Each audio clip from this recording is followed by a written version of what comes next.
In today's video, I'm going to teach you how to calculate cost breakdown in Google Sheets. We're going to build a simple, clear snapshot of your spending so you can see exactly how much each cost category contributes to your total.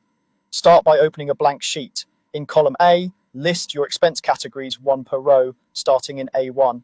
For example, you might type materials in A1, labor in A2, and marketing in A3, continuing down the column. Keep the labels short and consistent so they're easy to read later. If a category doesn't apply to you, leave it out rather than leaving random blanks, which can make your sheet harder to manage. Next, move to column B and enter the cost for each category. Put the amount that matches the category on the same row. For instance, if materials is in A1, type its cost in B1 and so on. Enter plain numbers and let Sheets handle formatting. If you want currency symbols, you can apply a currency format after the numbers are in. That avoids accidentally turning values into text. Now let's calculate your total. Click cell B10 and type the formula EAPS SUM B1 B9, then press enter. This adds up all the amounts you entered in B1 through B9 and gives you your total expenditure.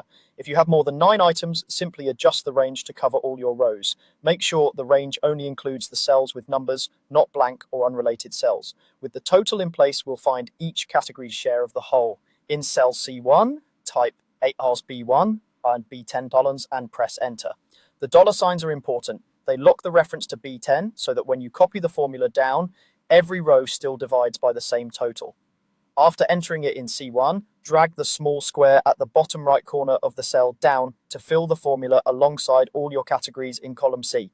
To make these results easier to read, format column C as a percentage. Select the cells in column C you just filled, then apply the percent format and adjust the decimal places to your preference. As a quick check, the percentages should add up to about 100%. Minor rounding differences are normal. That's it. You now have a clean cost breakdown. Column A shows what you're spending on, column B shows how much, and column C shows the percentage each category contributes to your total. Anytime you change a number in column B or add a new category and update the ranges, your total and percentages will update automatically, keeping your analysis accurate and up to date.